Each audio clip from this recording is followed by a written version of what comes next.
You're watching the Battered Fans Network. Chris, the Herons are back.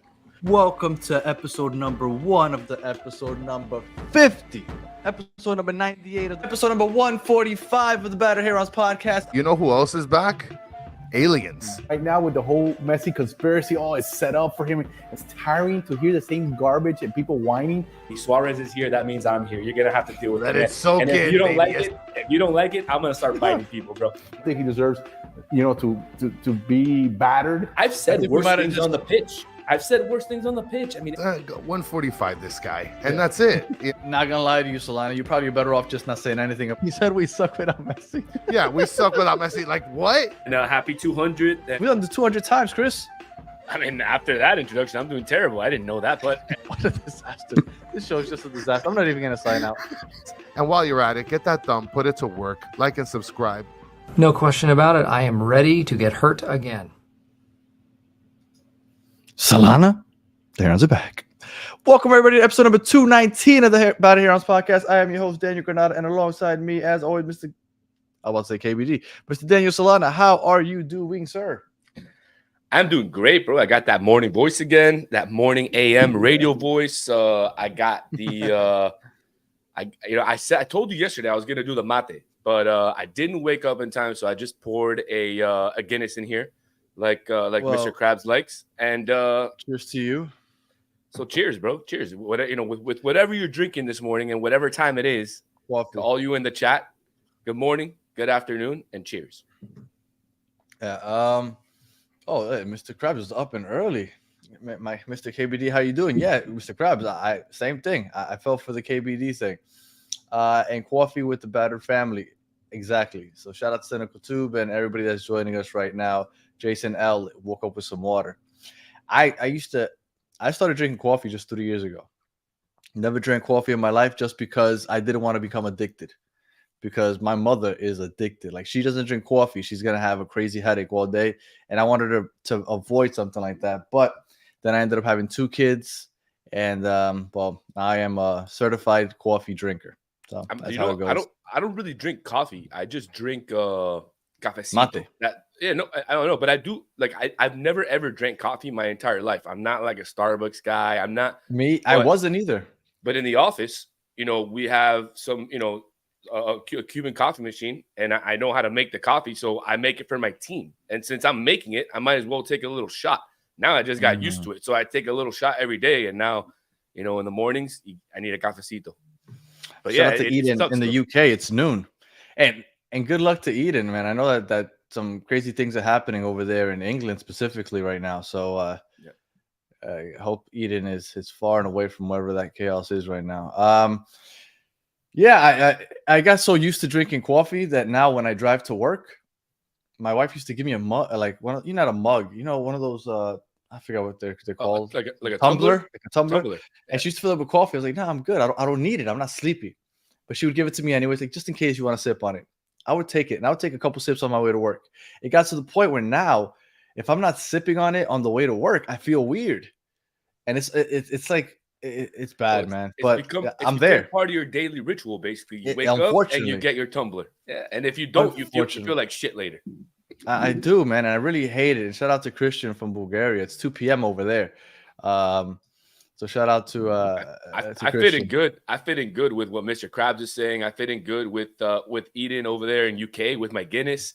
There you go. With Love I guess, I should be filming this next time. Maybe if I can find an open pub, maybe I'll do it in a pub. And real quick, and we'll get onto the football talk right now. But just one last question: when you said that you were going to have mate ready for this morning, I thought to myself, you got to get up pretty early for that, because it seems like mate is something that's just complicated to make. Because 10 minutes, that's too long. It's too long. Really. Not really. Coffee, like last night, for example, before I went to bed, I set up my coffee maker. Blam, put everything in. I knew I was going to come downstairs this morning, hit the brew button, and I was good to go. With mate, it seems like you just got a lot of things going on. Nah, man. I mean, you saw my video. It was 90 seconds. I basically did it in that. The only thing that you got to really wait for is for the water to heat up. And you don't need it to be extremely boiling. It just needs to be hot enough to be able to drink. So as long, and I have one of those electric, water boilers. So, hey, I just set that thing up. I put the yerba in my mate, and I just wait. So it's a few minutes, and then you just gotta wait for the water to cool down a little bit. If not, you burn your mouth. But I'm still waiting for you to hook me up because I still haven't tried mate, but I'm not sharing a straw with you. I'm going to the game tomorrow. I will take my mate to the game. I'm going with a buddy of mine. It's his son's 8th birthday. So we're gonna go celebrate, his son's birthday out there. So I'll bring the mate out there. I will bring, or I will not drink from it. I will let you have the first. Oh, drink. no. See, no, because then I don't know if you really drank from it or not. What if you licked it or something? All right. I will take a bombilla, separate one for you, and I will place it in there in front of you so you can see it and you can try some mate tomorrow. And we'll take a video so that we can show it on the show on Monday or on Tuesday and have everybody see. Okay, perfect. My first time with drinking a mate. And shout out to exclusive news TV from Kenya. It says 2 p.m. over there. Morning Battered Kings. Oh, thank you for that. It's 1:04 over Africa. There. There you go. And and look, and somebody's saying it's 4 a.m. in LA. Oh, John Paul, shout out to you. Appreciate you for the love. John Paul, we're gonna actually have I want to say it's Nags. I forgot the name of their podcast, but Gus from Nags covers the Galaxy. He's gonna be on with us on Tuesday in the Battered MLS show. So if you guys haven't already, Battered MLS fans, it's going to get started on Tuesday. If you haven't already, go ahead and subscribe to that channel. We're going to have different podcasters on every week from all over the league, all over the country. So that should be fun. All right, that's enough small talk. So let's get into the nitty gritty. Why we're here. New players, new rules. Do you want to start with the new player? I think we should start with the new player. Yeah, let's go ahead. I mean, that's been what's rumored the most, since the last few days. So let's start with that. Right. And he was at the game on Wednesday. So generally we avoid talking about players unless there's real, because there's so many stupid rumors in football where they talk about it and it just never happens. So we try to avoid it unless it's something juicy, right? Like the Di Maria, Varane, those are ooh, that would be nice. But we try to avoid that. But he was at the game. This has to be happening if he was here.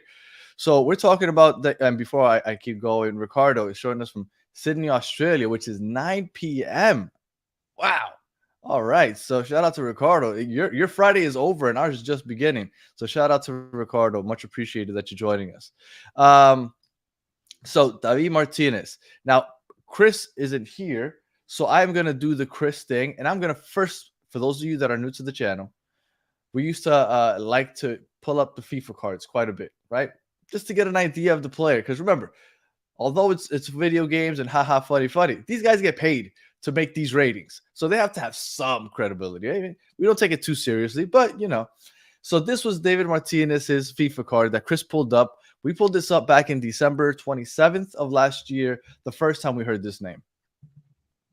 And I mean, nothing pops out at you as video game wise. What does pop out is his pace, 78. Apparently, according to FIFA and the FIFA rating guys, he's pretty fast for a center back. So that is all you need to tell me for me to be optimistic about David Martinez. Because right now, although we need good defenders, I felt like our biggest deficiency at center back is pace. Because Busquets back there, although I like the way he distributes the ball, slow as hell. Christoph, slow as molasses in the winter. It's really bad. So David Martinez, according to the FIFA card, pace, okay. So I'm riding with the pace. What have you heard about David Martinez? Because I know that you have heard a little more than I have because you have friends that watch the Argentinian league consistently. Yeah, absolutely. So and I tweeted it out the other day. So I don't think, let's take things first. I tweeted out that, we should question the David Martinez signing strictly because he's been injured over the last couple of years. So he had a patellar tendon injury, which is not an easy injury to recover from. He's bounced back with clubs in his, throughout his life between River Plate and Defensa y Justicia, both in Argentina. Isn't that the weirdest name? It is. But they have some really interesting names in in Argentina for some teams. If you're not familiar with them, like they have Instituto de Córdoba, they have Chacarita Juniors, which I'm sure is a funny name for you, Chacarita. But yeah, they have some really, really cool names in Argentina. They have another team called Nueva Chicago. So New Chicago is basically their name. So really interesting names. But so he's bounced back between these two clubs. He actually had 2 really good seasons playing for both of them, for Defensa and for River, before he got hurt. He had a couple appearances with Paraguay. And while he played with River and with Paulo Diaz, they formed one of the best center back duos in South America at one point. If you can remember, back a few years, Gallardo was still in charge of River Plate, and he was a starter in his system. So we're not talking about a guy that doesn't have experience. This guy's played on the national team. He has experience. We're just talking about a guy who's been injured for the last couple of years, and he hasn't played very much. So this year, I can tell you, he's played 4 total games. I think it was a total of 500 minutes or 600 minutes, something like that, like something crazy. So you're bringing a guy in who basically hasn't played for 2 years. And I know we on this show and we as a fan base have been very critical about players coming in who get injured quickly or who have a history of injury, because we've had a lot of injuries in the roster since the inception of the team. So that's my only questionable thing about David Martinez. Now, if he were healthy, this guy wouldn't be coming here. This guy would be going to Europe. That's the type of player he is. So, there's pluses and minuses to both sides of this. We just have to hope that he passes his medical, because like I said, last week or a couple weeks ago, he had a medical with Pumas. So it's a good sign that he was going to Liga MX, to one of the better teams, to Pumas. But he failed his medical with Pumas. So my question is, wait, you hadn't said that before. Maybe you said it on Twitter, but you hadn't said Twitter. that here. On Twitter. But so Javi wrote back to me. Let the people know. Okay, go ahead. La Voz, who's on our Spanish show with us, wrote back to me about this. So he failed his medical with Pumas a few weeks ago, but Javi said, hey, Inter Miami or teams have different, tests or different medical procedures involved in order to pass those tests. So my question is, and this is to you and to the chat and to really everybody, is, okay, how much different is Pumas' medical test different than Inter Miami, that he failed one a couple weeks ago, and now he's going to pass one here? That's my only, like what's going on? This is a little weird type of, kind of thing. Other than that, like I said, David Martinez, excellent player. But the fact that he didn't pass his medical a couple weeks ago, and all of a sudden now he has basically a free loan transfer over to Inter Miami with the option to buy next year for $3 million, it's just a little shady to me. So again, turn it back over to you. Well, Pablo Golazo says Aoki can fix him. For those of you who don't know, Steve Aoki is one of our medical trainers. Love that guy. Yeah. So he said he could fix him. That is worrisome, because although Xavi probably has a point, and random Gag says Drew Brees failed his medical with the Dolphins and then going to the Saints and killing it for, how that ended up. We ended up getting Dante Culpepper. Why did I say we? So definitely that worked out for the Saints, and I get that. But with our history and the fact that this isn't a quarterback, this is a center back, I also don't feel comfortable, because even if the tests are different, I don't really want a player that fails. I want my player to be able to pass any physical. Like, anywhere you go, you should be able to pass the physical with our injury history. So if you can't pass every physical, that does worry me, much like you said. Like Freire, for example. Freire, everybody killed him. They said that he was really bad. He's constantly turning the ball over, but they also said he's constantly injured.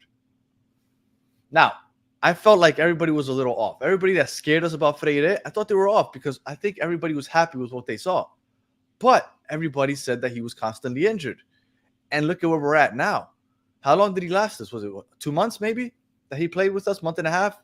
Yeah, but remember, his injuries that everybody was talking about was he had a lot of muscular injuries. He had a lot of different kind of like nagging injuries that would keep him out for, a few games at a time. I mean, this guy unfortunately tore his ACL. And Inter Miami has probably and this is not a fact or anything. I would love to look this up, or if somebody tracks it, but I believe Inter Miami has had the worst luck with torn ACLs since their inception, more than any other team in MLS. Again, I'm just pulling that out of my butt. but that's how it feels like if you think about it. If you start counting the people who have torn their ACLs or who have had season-ending injuries while playing for Inter Miami, I believe it's more than any other team in the last 4 years. Well, look, it was a patellar tendon, which is basically your knee. Like, he has a bad knee. But so far, Ian Frey looks good. He does, but Tata has said, he said very, very, very specifically that he's a right back. So while we've seen him and while our former coach Neville played him as a center back, and he did play well as a center back, let's not take that away from him. I think the games that he played as a center back with Phil there, he played them well. So I think he's, like we say in Spanish, polifuncional, I guess multifunctional. Yeah. But again, I really like him on that right side. And so do I. I think he's played great there. Yeah, man. I mean, but he does give us the option to put him in the middle. And I would be interested in seeing a him Toto Aviles pairing because it gives us me too. a little bit more speed. It gives us a little bit more grit. And, you have Frey, who seems to be a little bit more comfortable coming out with the ball from the back than anybody else in the back other than Jordi Alba. So he seems it's weird, man. He's a young guy, but he's miles and miles and miles ahead in terms of maturity. Go ahead. No, I was gonna say Frey. He's just miles ahead in terms of maturity. You can see how well the ball's at his feet, and he doesn't seem like he's scared or he's nervous or anxious or anything. He just seems like he's okay. Like he needs to be where he is. John Paul said that on FootMob it says it's Hector Martinez, not David. That's his first name. It's Hector David Martinez. Yeah. Sometimes people use their middle name. And where I was going with the whole Ian Frey, the reason I brought him up is because he's also had a lot of knee injuries, obviously 3 ACLs. He looks great. He came back and he looks as good as ever. And I want to shout out, and I hope I don't butcher his name. Emeril McCutcheon is his physical therapist, trainer, I guess you could say, and he's helped him recuperate.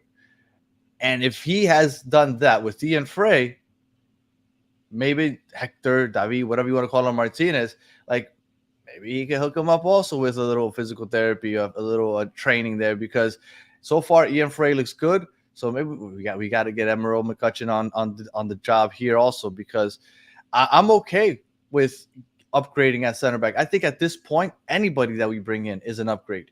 But like you said, the fear is the injury, because if he's not going to be able to stay healthy, then we're going to be right back where we are right now. And I'm yet to hear this.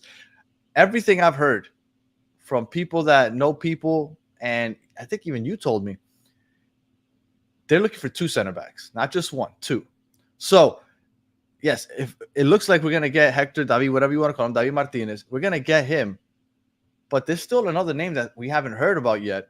And I mean, we'll see where that goes, but we need that depth, because if we bring somebody that's injury prone, you need somebody back there ready to come in to play also. So, and that's my worry. And by the way, David Martinez, he was actually born in Buenos Aires. He is Argentinian. He has a dual nationality, dual citizenship. He played for the U17, I believe, for Argentina, and now he's played, I think, like 11 games for Paraguay. So he's he's fit the profile. I don't think he's gonna crack that line, that center back lineup in Argentina. So I think that's why he became a dual citizen and went to go play for Paraguay. But I mean, again, going back to what you're saying, this guy, like I said, he's got all the makings of being a great or a good player, somebody who can really help the team. It's just a matter of, is he going to pass physical? Is he going to stay healthy? Is he good to go? Can he withstand the rigors of playing? And again, I know the MLS is not, oh my God, this top league, but it's a very demanding league physically compared to other leagues. So, you have to wonder, is he going to be able to hold up? Now, one thing that I think is very curious, and you can comment on this as well, Danny, but the 2 last guys who we've gotten for center back have come on free loan transfers with the option to buy. And that was Freire came on a free loan transfer. And now, Hector David Martinez is coming on a free loan transfer as well with the option to buy. Now, do you think that Inter Miami, and I think the answer is going to be yes, but I'm curious to your opinion. Do you think Inter Miami is purposely looking for players who would come on a free loan transfer because of the cap issues and what it could mean for the cap and the money. Yeah, so they're that's how you work purposely around looking for that. these guys. But does that mean Sure. that the pool goes down now because you don't want to pay for somebody, so you're only willing to bring somebody if it's on a loan? So that pool of players goes down a lot because there's not a lot of teams that are just going to give a player away. Now, for them, it might make sense because this guy hasn't played so long. So if he ends up having a great 5 months with Inter Miami, bring him back. Inter Miami could actually trigger the $3 million sale clause if he ends up being great and then make more money off him, or River gets him back and ends up selling him for $6 million or $10 million. So, I mean, for River, it's a win-win situation. For Inter Miami, it's a shot in the dark. And as fans, we got to hope that it's going to be a great move. You know what I thought was interesting when I was looking into this guy is that over the last 3-4 years, he hasn't played more than one season consecutively for River or for Defensa. They keep loaning him back and forth. Mm-hmm. He spent 1 year in River, then he got loaned out to Defensa for a year, and then Defensa transferred him, and he was on the Defensa team. Like, he was on the roster. They paid for him, and they loaned him back to River, and it's been like back and forth between those two clubs, which I thought was really interesting going over the last 3 years. That tells me that nobody really wants him permanently. I don't know. That was a little weird to me when I saw that he's been bouncing back and forth between those two teams. And shout out to Ricardo. Is this a special live streaming? I think it's the first time I see you guys on this early. It is 7 a.m. But we have been doing this now for the last couple of weeks. Once or twice a week, we have Cafecito with the Herons, 7 a.m. Cheers. And yeah, we were just trying to give everybody a good morning drive. Little coffee and a little football talk. So this isn't the first time. Raul Rojas mentioned something, and he talks about how are Noah Allen and Saylor feeling right now, or how should they be feeling? And I want to say something on Noah Allen. I've been a supporter of Noah Allen since the first year. His father and I talk every once in a while, and great family, great kid.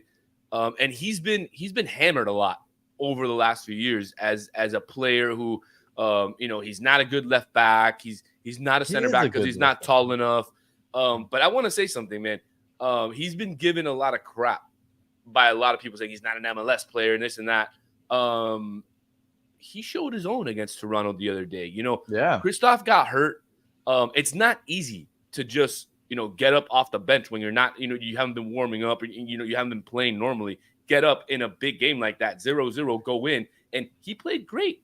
And in the first half, he played fantastic. I mean, he estaba ordenado, right? He played very ordenado, chill. He didn't do anything crazy. Like Random Gak says, he's improving. I agree. Sometimes, these guys who look great their first year, they have regressions, and it needs time. And look, he's not playing as much. So I think, again, I don't think he's going to be the greatest center back ever. I think he still needs height to be a great center back, but I think he could be a serviceable center back for Inter Miami. He can be a second or third center back. So, shout out to him on a great game, well played on Wednesday.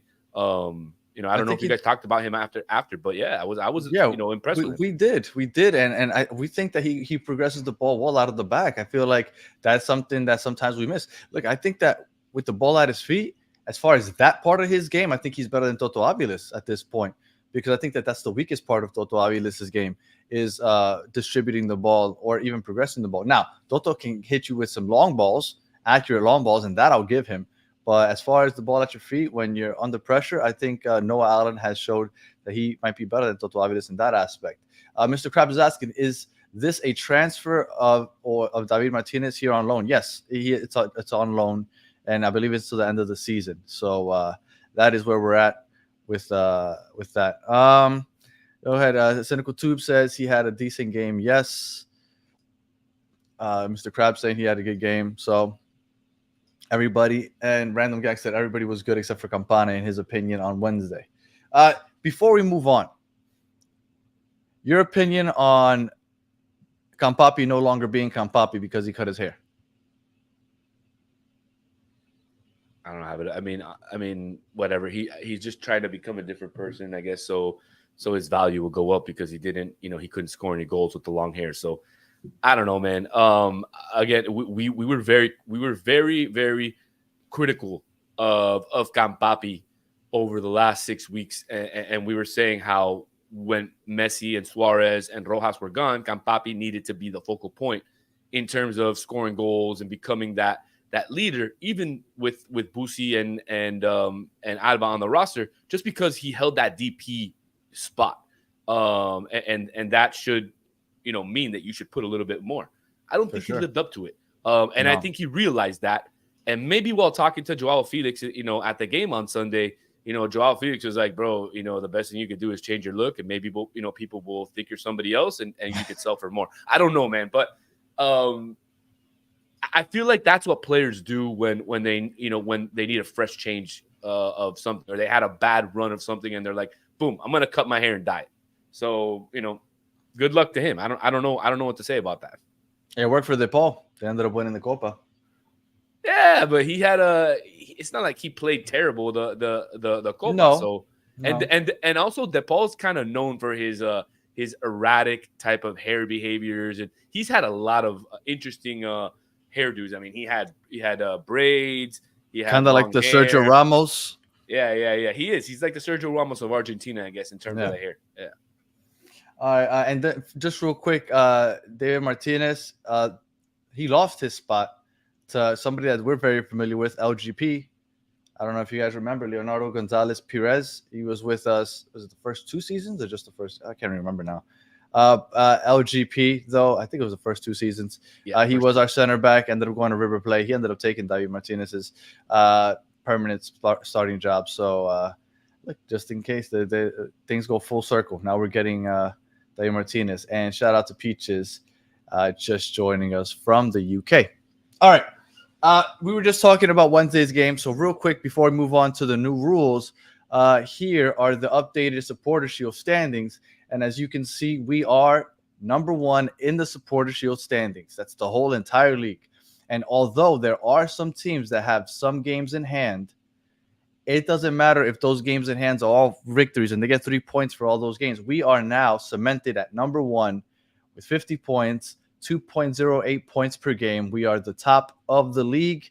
And with 10 games left, I feel like even though we constantly said we don't care about the croqueta play, as Chris likes to call it, at this point with 10 games left, give me the plate. At this point, why not? There's literally 10 games left in the regular season. 1 game on Saturday, which is tomorrow. And then the very next game is August 24th. And it's possible that August 24th game gets pushed back to either late September or October if Inter Miami or Cincinnati make a very deep run in Leagues Cup. So there's a possibility that we play against Chicago tomorrow, and then our next regular season game could be against Chicago on August 31st. And we have just 9 games after that. I'm sorry. I want the plate now. Like I've said it all year long. I don't want it. I don't care about it. I don't think we'll get it. I don't think we need it. I want it. I've changed my mind. I want that stupid plate. I'm gonna play the opposite side here because I love to do that. Can you put the graphic back up? Because I want to point something out to you that is very, very interesting. So if you go look at that last column, the away column, and for those of you that are joining us on not on YouTube and you can't see on audio, Danny put up the Supporter Shield, basically the top 12 teams and a bunch of different stats. And it has your home record and your away record. So I want to, point you to the away record. Inter Miami has the second best away record in the MLS. Okay. So I know you want the croqueta plate or the asado plate or the cheese plate, whatever we want to call it. But I want to ask you, Danny, if I gave you the choice of winning the croqueta plate, having home field advantage, and not being 100% healthy to get into the playoffs, but you'll have home field advantage, or knowing that your team plays great away because they have the second best away record, and the team who has the best away record, who could possibly win that Supporter Shield, and they've won it before and shown that they can't do anything in the playoffs, has a bad home record in Cincinnati. Now, wouldn't you be willing to say, hey, I want to rest some players and be willing not to get the Supporter Shield because I'm okay playing away. I'm confident in my team, and I want my team to be 100%. What would your opinion be on that? Look, if it came down to trying to protect the players, I understand. And yeah, I rather, like I said, that's why I hope that Cincinnati makes a deep run in League's Cup and that game gets pushed back to October, and we can rest our players from tomorrow all the way to August 31st. Let Messi rest for over a month. Let Busquets, Alba, even though I know they have League's Cup, but you know, if we see an early exit, I think at this point everybody's okay with not making a League's Cup run. Well, like, we need to win players. We need to win the group in order to pass on to in League's Cup, right? And right, the second place team in the group, I forget how it is, but you can make it past, I believe. So like some second place teams make it. I don't know how many. I'd have to look into it. I'll probably have better information for you on Monday. I forgot how that works, but okay. I think that some second place teams make it. But regardless, yes, I don't mind resting players. The reason I say that it's the goal is because over the last couple of weeks, they've showed me that they could be missing Messi, Suarez, Gomez, Redondo. Like we had Busquets at center back because we didn't have any other center back to play, and we still managed to win enough games to stay on top of the supporter shield. So I'm okay resting Messi until mid-September if necessary to make sure he's 100% healthy and still expect to win the supporter shield. Because with 10 games left, Suarez right now, with the last summer that he just had the training with the Uruguayan team for Copa America, I really think he's in the best physical position to play right now because he was training with the team for a full summer, but he barely played. I think he's ready to kill it right now. Look, even if we're playing with our academy players, I still want the plate. I think that is still a possibility because we're that close at this point. I want it. And like Swarm 747 says, we want it all. Well, you can't have it all because you didn't win the Champions Cup, but you can have, there's 3 trophies left in play, 3 out of the 4, and you can have 3 out of those 4. So if you want it all, the opportunity is there. I just think at this point you got to rank what trophy means the most. And to me, MLS Cup is 1, League Cup is 2, and Supporter Shield is 3. That's the way that it would be to me. And obviously because of the benefit of being champion of either League Cup or MLS Cup, it gives you the automatic entrance into the Champions League, and then also I believe the winner of the MLS Cup or one of those is going to be going directly into the Club World Cup. Club World Cup, yeah. So again, those are the reasons why I rank those ahead of the plate. I understand, man. I understand. You want to win it all as a fan, and the plate. It's a nice plate, man. I'm not gonna lie. Honestly, I like the plate better than the Cafecito trophy. But I don't know, man. Again, I'm more of I want my team to be healthy. And if it means, getting second or third, I'd be okay with it. I am with you. Now, I will tell you where I've changed my tune is that you just said that you prioritize MLS Cup, which I do also. And then you said Leagues Cup over Supporter Shield. I've changed my tune. At this point, if I had to choose between Supporter Shield and Leagues Cup, I'm going Supporter Shield. Like, we're that close. And with Leagues Cup, maybe it's because we won it already last year that I'm like, yeah, it's okay. Like, and you know what? I think it's more selfish that I just want to have home playoff games all the way through. Because if you win the Supporter Shield, every single game will be at home in the playoffs. And I think that's a big deal. Now, real quick, the last 10 games of the season, you'll see right there, well, across the bottom, and for those of you on audio, I just put up the schedule.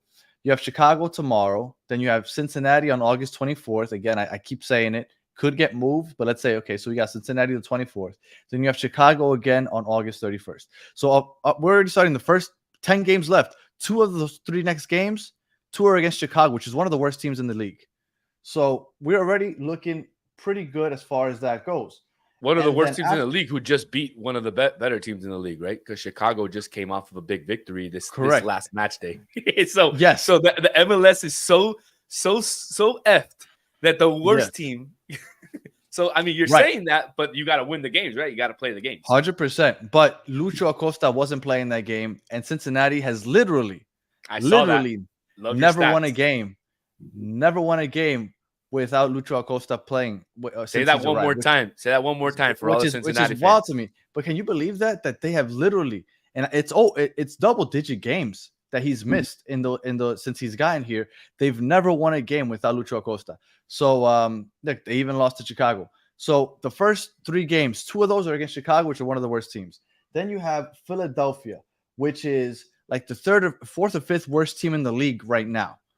And then you have Atlanta, which is having a horrible year also. They're almost as bad as Chicago. Then you have NYCFC, which is 10th place in the Supporter Shield standings. But at that point, you hope that you already have Messi back. Then you have Charlotte at home, which you already beat without Messi and Suarez. Then you have Columbus, which would be a tough game. Then you have Toronto, which is also having a bad year. And then you end the season with the New England Revolution, which I believe is also having a horrible year. So of the last 10 games, Columbus, Charlotte, NYCFC, and Cincinnati, there's 4 games with good to above average teams. 6 of those last 10 games are against bad teams. I'm not even going to say like they're bad teams. So you should be able to win at least 6 of those 10 games.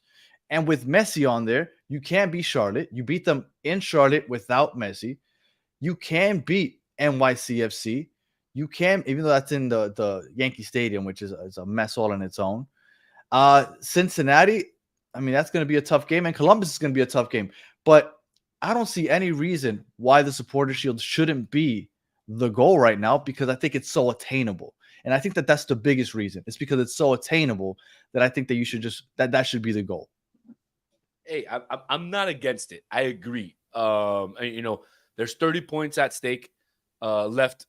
And, I think if they can get, maybe 21 out of the 30, they win. They can win the Supporter Shield. It was a tough run without Messi, without the 3 guys that went to the Copa America, but the team was able to get 15 of 18. So, I'm sitting here and I'm thinking, can they do it? Absolutely. I have no doubt that this team can do it. They've already showed they can win against tough teams. They beat, they beat Columbus.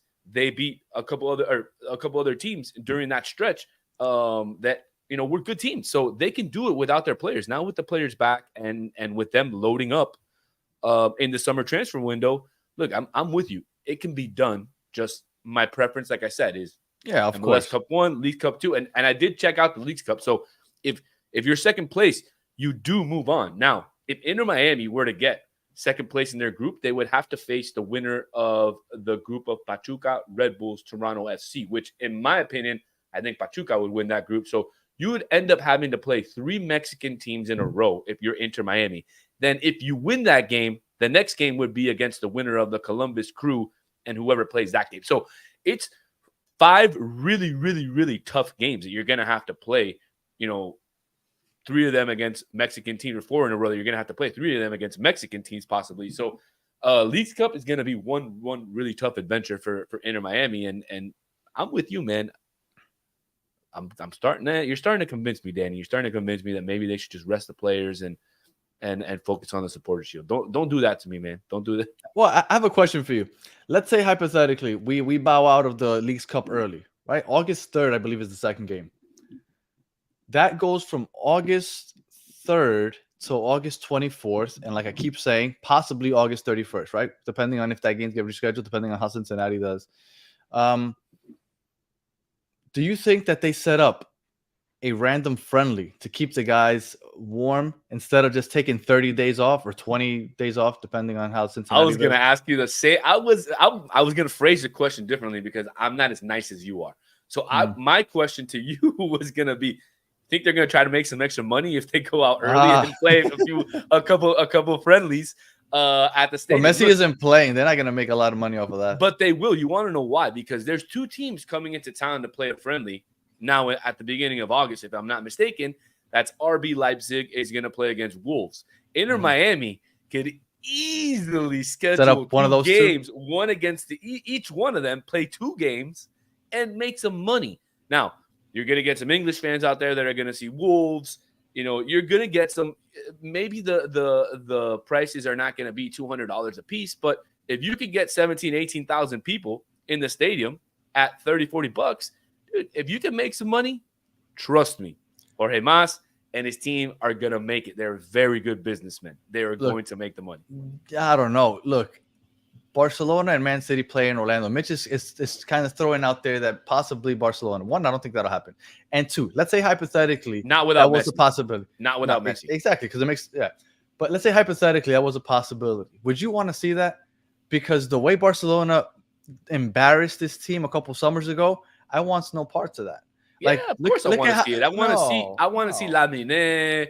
I want to see the Barcelona players, and not only that, but I want Barcelona to come play, and I want to see if some of the players that we have, at least some of the young guys that we have, can, mix it up with them a little bit. Because if they can mix it up and they don't get embarrassed, you said they got embarrassed, but you can't not play these teams. You got to play them. You got to see if you're getting better, because maybe they play them this time and they don't get torn up. Maybe it's a 2-0 loss, or maybe you tie. You don't know.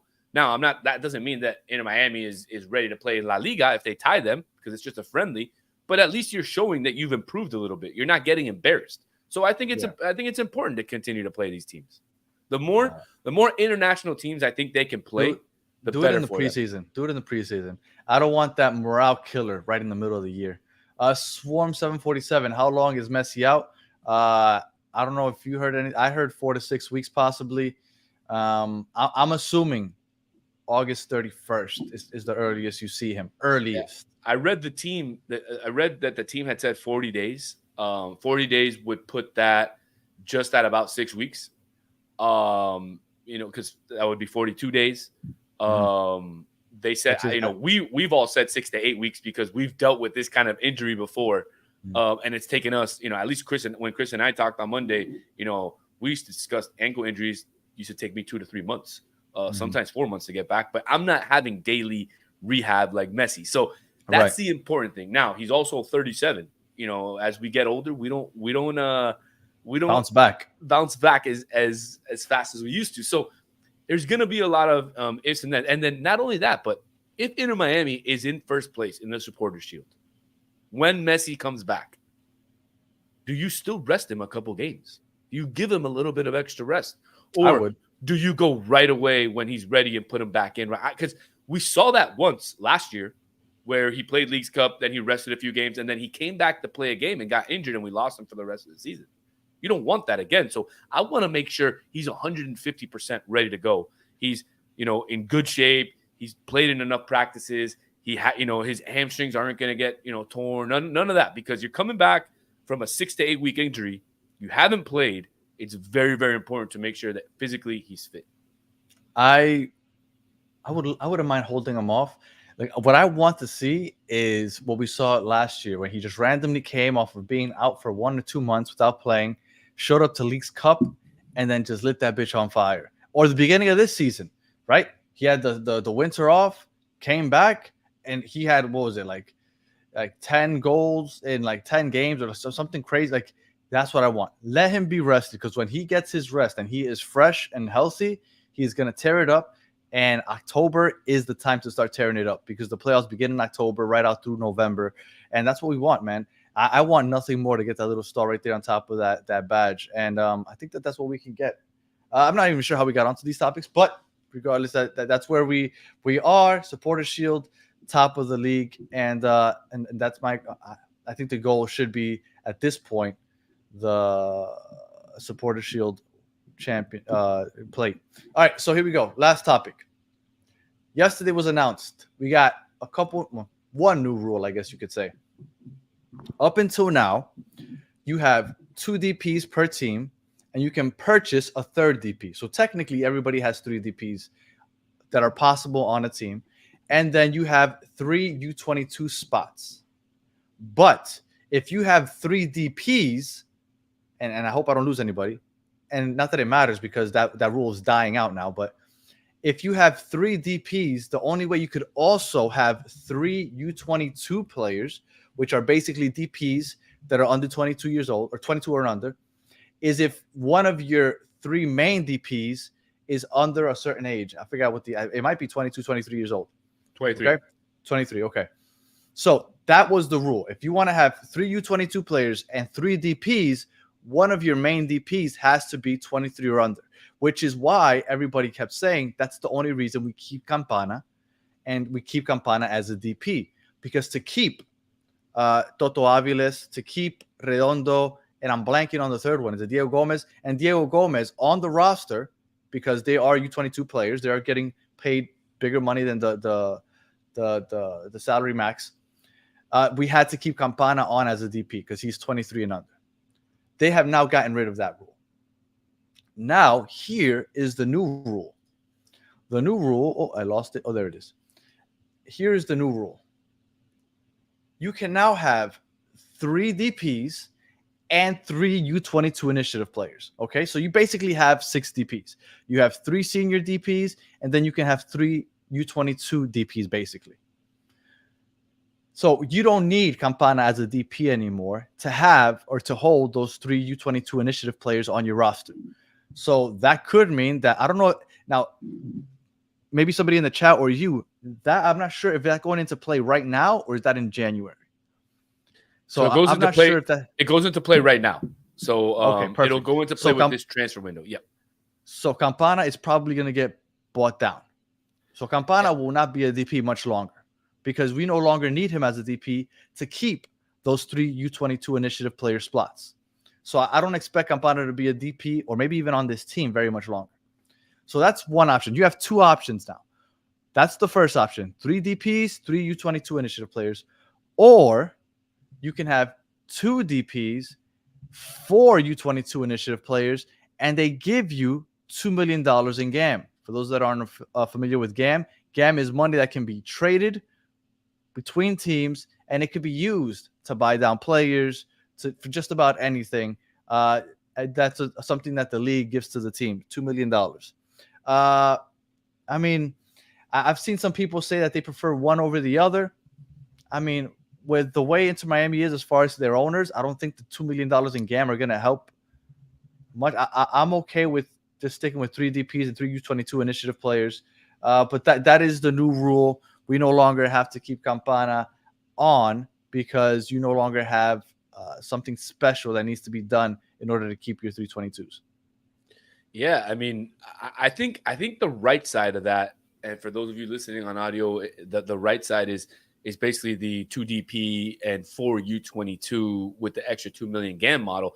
I like that model a little bit better than having 3 DPs and 3 young DPs. Why? You get a little bit of extra money, and you know me, I've always been a stickler, in terms of the youth. I like to play young players. I think it's important to have young players on your team, and I also think that extra 2 million in GAM is huge when it comes to bringing in these players. Especially, you see how Inter Miami is dealing with a lot of loans on the older players, with options to buy and stuff. So again, I would probably opt for the second model. You already have your 2 DPs in there. Yep. I would bring in an extra U22. We technically already have 4 U22 players, though. We do, but one's injured for the rest of the season. And just to be clear, just in case nobody's on this, what we're talking about, we technically have 4 U22 initiative players because we have Redondo, we have Diego Gomez, we have Toto Aviles, which are the 3 active ones right now. And we also have Facundo Farias, which at the moment isn't taking up one of those spots because he's injured and out for the entire season. But once the season's over, he again becomes a U22 initiative player, and we will have 4. So as of right now, we are following the model on the right when the season's over. Absolutely. But also remember that there's a lot of rumors about Diego Gomez. So Diego Gomez, it continues to be rumored to be going to the EPL. During the ronda the other day after the game, he was asked about it. He mentioned that, obviously his idea always was to come to Inter Miami as a stepping stone over to get to Europe. So personally, with everything that he is saying, I feel like Diego Gomez already has his heart and his mind set on going to England this summer after the Olympics. I assume he has to have a good Olympics, because if he doesn't, then there probably won't be a sale. So he has a good Olympics. He gets sold Inter Miami is now down to 3. You have the option to either bring in another DP or bring in another U22 and get that extra game. So I would keep an eye, over the next few weeks on the Diego Gomez situation, because it's been rumored, and again, he's shown a lot of interest in moving in this transfer window. So we'll see what Inter Miami's front office is going to do. If that's the case, again, it opens an extra slot, and it now gives you, Asensi and his new buddy the option of taking one of two, routes, the 3DP or the 2DP. Do you think that Facundo Farias is going to be on this team next year? Yes. If Diego Gomez is not on this team, I think Facundo Farias will take his spot. I think they're different players, but I think Facundo Farias offers a very similar skill set in where he can still play in that midfield role that we've seen Diego Gomez play. But he can also play that left wing role when needed, because he's got, I think, a little bit more offensive talent than Diego Gomez has. Diego Gomez is more of like that, midfielder, just very, I don't know, with a lot of garra, I guess you could say. Right. And, and I don't see Facundo Farias as that. He's just more offensive, more talented, has more skill. So, I could see him, being on this roster and adding a lot to his team next year. We saw it when he came. He was fantastic. And unfortunately, he got injured. Yeah, no, I thought he was great also. Devadasan, I must have butchered your name. I just wanted to address this real quick. Will Busquets get another suspension due to yellow card accumulation? There are currently 2 players for Inter Miami that will get suspended on their next yellow, and that's Noah Allen and Sergio Busquets. So Sergio Busquets gets another yellow. He will get suspended a game for yellow card accumulation, and Noah Allen also is 1 yellow card away. And that would pass. That would only be for MLS games. So, for example, yes. right? If he gets a yellow card next game. Cup. So I will tell you this, Danny. I will tell you this. If I were Tata Martino, I put Busi in, and if he doesn't get a yellow, I tell him to purposely get the yellow. Why? You want him to miss the Cincinnati game? That Cincinnati game is gonna get moved, man. I'd rather him miss a Chicago game. Oh, you mean the one on 31st? Well, he can go ahead and play in that Cincinnati game, and if the game's over, then he could purposely get one for the 31st. I guess. But I'm just saying I do want them to get those yellow cards out of the way. Yeah, because I don't want them to face that on a big game. And then Daily says Facundo won't move until he's healthy for a while. I had injuries back to back. Yeah, I mean, we have young players, which is always a good thing. And it was an interesting rule change. I don't know why we had to have that U20. Like, you know why it was? MLS, much like you're saying, they want young players here. They're tired of this being called a retirement league. So U22 is the way they want to go. They want, and I've said it since we started this show. I've been saying it. MLS needs to be the bridge from South America to Europe. And if we can get that to happen, if you can get all the studs from South America that are trying to prove themselves to come and play here until they're 22, 23, and then jump over to Europe, I think the MLS will be in a great spot, because that will increase the quality of the league. And you'll end up having some of these players come back to the MLS, and not when they're in their late 30s, when they're in their late 20s, early 30s. And little by little, this league will continue to grow. And I'm hoping that that's where we're heading. If this could be the bridge, this is going to be a great thing for the MLS. I agree, man. I agree. What do you think about the rule in general? I still would like, I get it. Parity. Love it. I like it. If they can move to 4 DPs and 4 U22s, give me 8 out of the 11 players being high quality players, I'm okay with that. The only problem there, Danny, and again, taking devil's advocate, I agree with you. I'm on your side, but I got to take the other side just for the heck of it.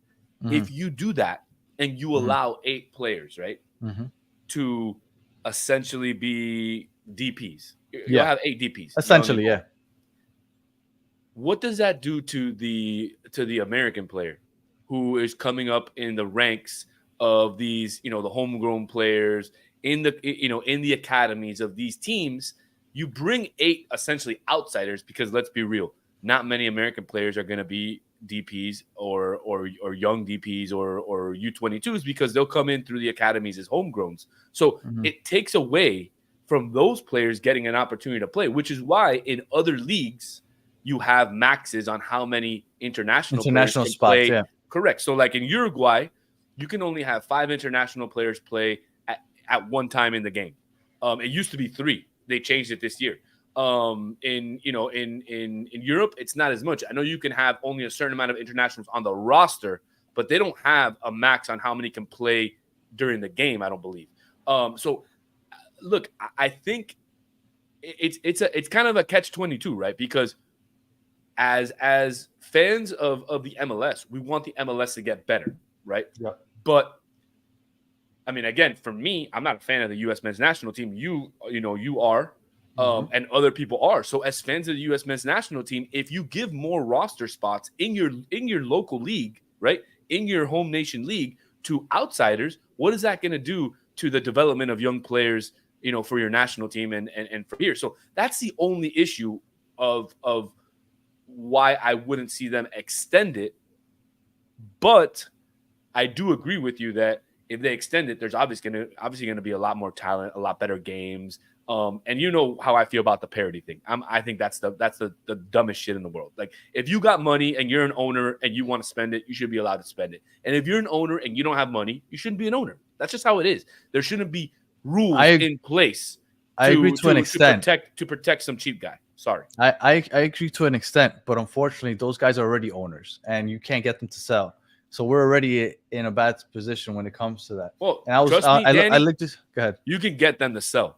Just take out all the rules. They won't do anything, and they'll end up being like the Osasunas, like the Nottingham Forest, and there's no there's no relegation here. So they'll continue to be bottom seller teams where the fans don't pay any money to go there. The owner's not going to do it. Either one, he'll fold, or 2, he'll have to sell.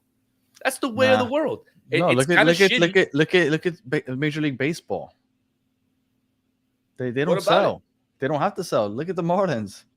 Like we have suck, bro. Exactly, and nobody goes to the stadium, and they don't sell because they had to share the revenue. But that's they have that revenue sharing and all that. Yeah, but they wouldn't have that. I would say you got to redo all that stuff in the MLS.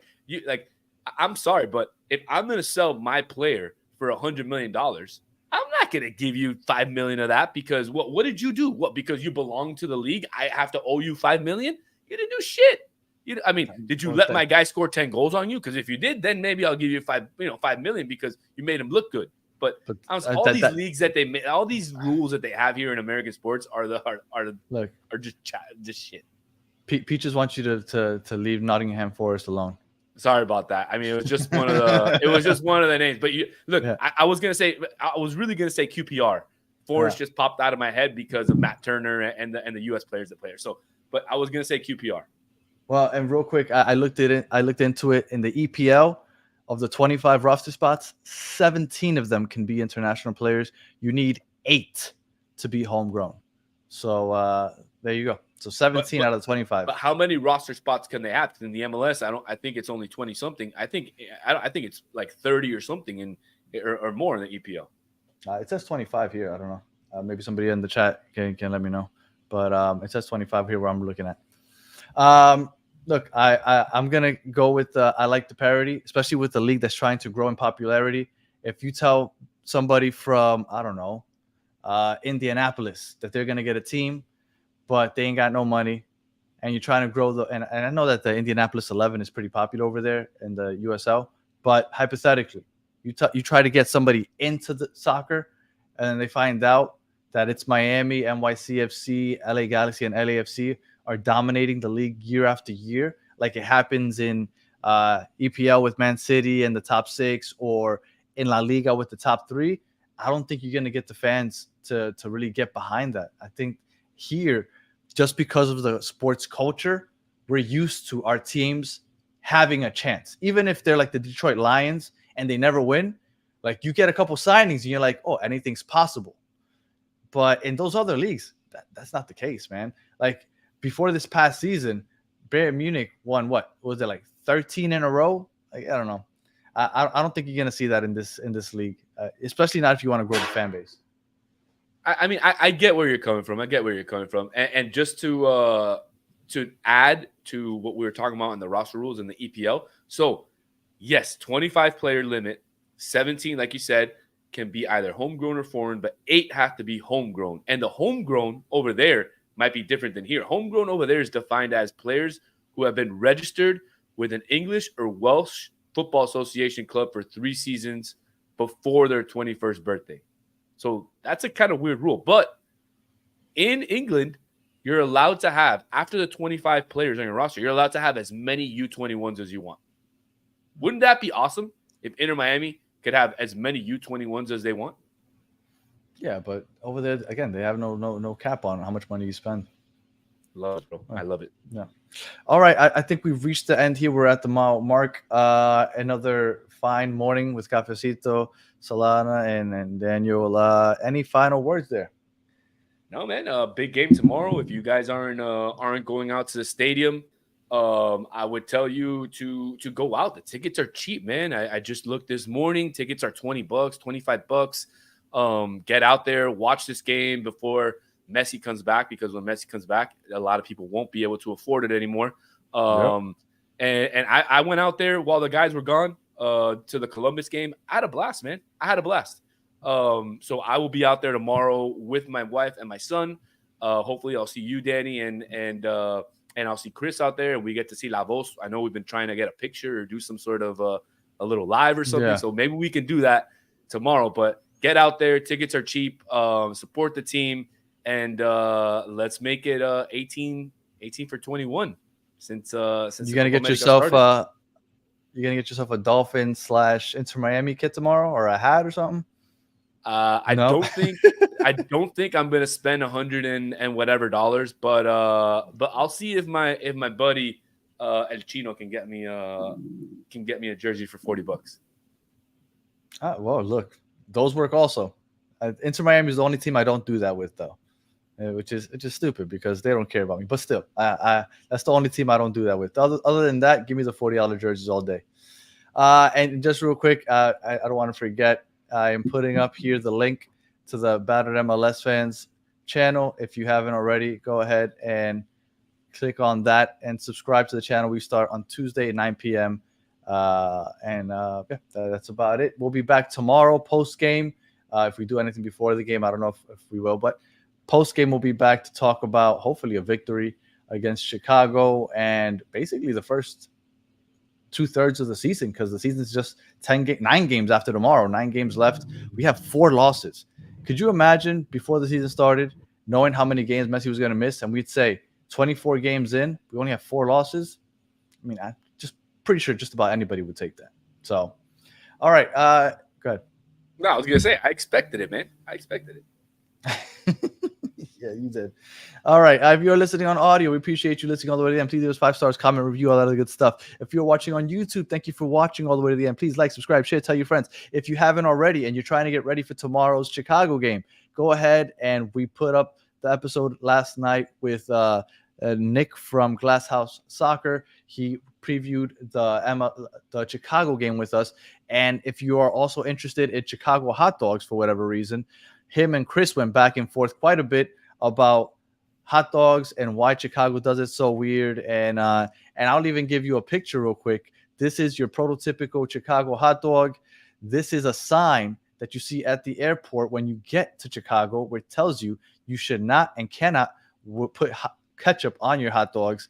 So that was an interesting conversation in yesterday's show also. Hold on. If you haven't already. You can't put ketchup on your hot dog in Chicago? No, it's frowned upon.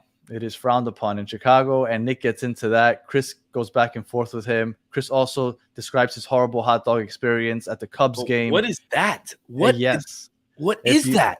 Chris and Nick will cover that. I can't even see the hot dog. What was that? It was bad. It was bad. No. So go ahead. So if you haven't already, check that out. And like I said, we'll be back tomorrow night. So until the next one, have a good one. Lizzie.